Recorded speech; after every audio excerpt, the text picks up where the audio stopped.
Hello friends, Patrick here, and today I want to talk about something that happened at EB Games. My friends, the website got absolutely annihilated when they released what is rightfully here behind me, the classic mini NES, or rather the NES Classic Mini. I'm not sure why I went the other way, but when that thing got released at EB Games, first of all you had to pre-order, so when that went live, the website crashed.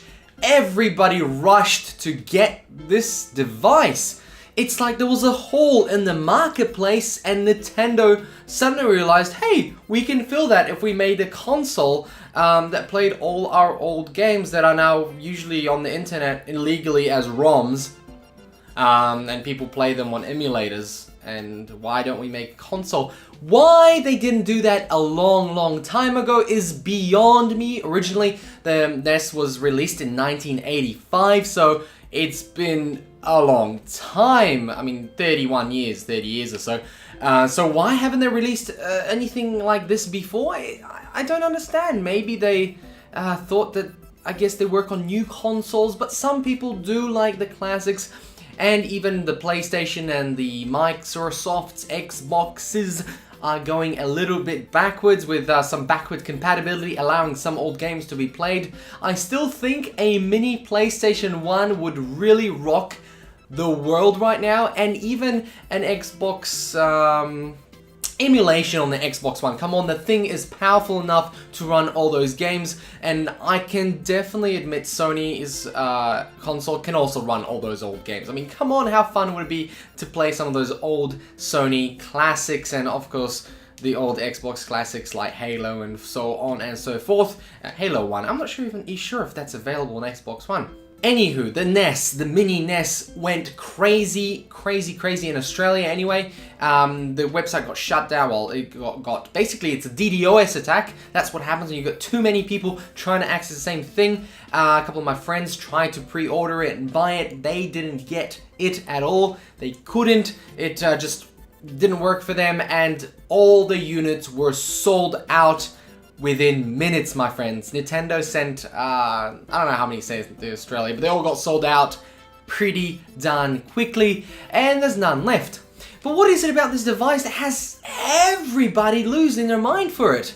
Well, first of all, it's a Nintendo product, so obviously anybody who loves Nintendo wants to get it, and I think a lot of people, I think a bit older than me, maybe in their 30s, 40s, and who still have continued playing games on consoles or computers, just see this as such a fantastic thing to get in their home and play again and relive those memories that they had. And if you watched an episode of South Park recently about those member berries, it kind of correlates here. The whole retro thing is really popular. But maybe even those guys or those people, those families, husbands now, probably married or wives, obviously everybody played the NES, have kids, and maybe they want to introduce their children to what they used to do when they were a lot younger, what they used to play video games. I mean, it's a lot different now, and maybe it's the first time these kids would experience this classic device. Now, a little bit about the device, and this is going to slightly go downhill because I think it is an extreme limitation of the product. It is limited to 30 pre-installed games. Obviously the most popular ones, Donkey Kong, Metroid, Pac-Man, of course Super Mario and Super Mario 3, and a few other ones. And I mean, it's fine to have these games. It's just limiting to only 30. I mean, come on. Why can't you set up a little store and connect it online to say 99 cents or $1 to buy one of these things and put them on the console, download it, or maybe put it on a USB stick? I guess that could lead to piracy and whatnot. But come on, it's a device, and you're paying 99 Australian dollars. As you can see behind me, it's only 59 in US currency, which isn't too bad. Plus conversion, a little bit of shipping margin for EB, it's not too bad. You can buy a controller also for 10 US dollars. Not sure how much it is in Australia. I didn't really check. I was just interested in the console itself. But the controller isn't wireless. Is that appropriate? it is a retro device, but could it have been modernized, you know?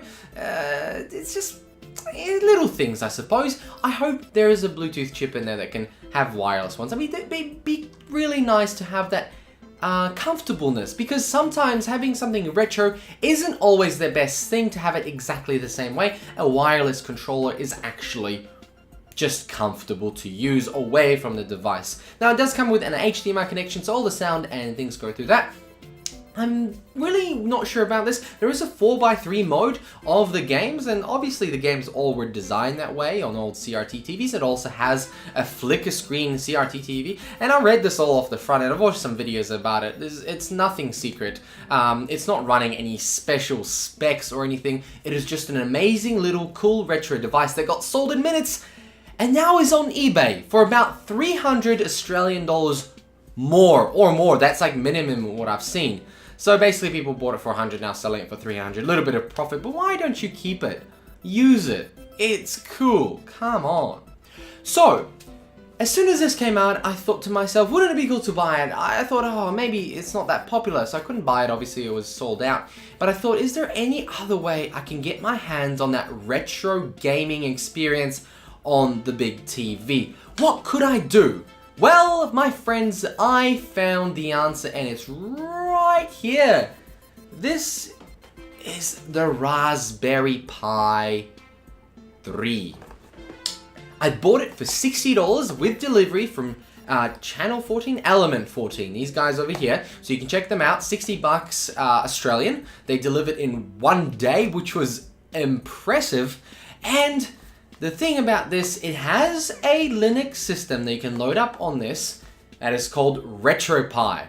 Yes, Raspberry Pi, RetroPie. And my friends, I will make a video about this because it's been an experience and a half using this. So, this video is me discussing that NES device and why it's got sold out. Why?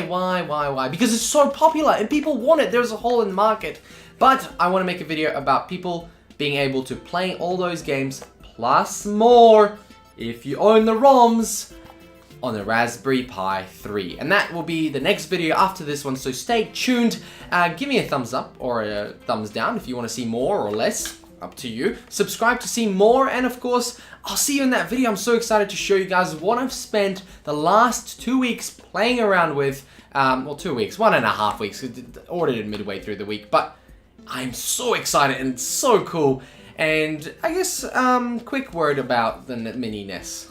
Why did Australia, 23 million people here in Australia, get only 40,000 units or so? Really? You didn't think it would sell well? It's like selling water in the desert. You really don't think it's gonna sell? Anyway guys, I'll catch you later in another video, and stay tuned.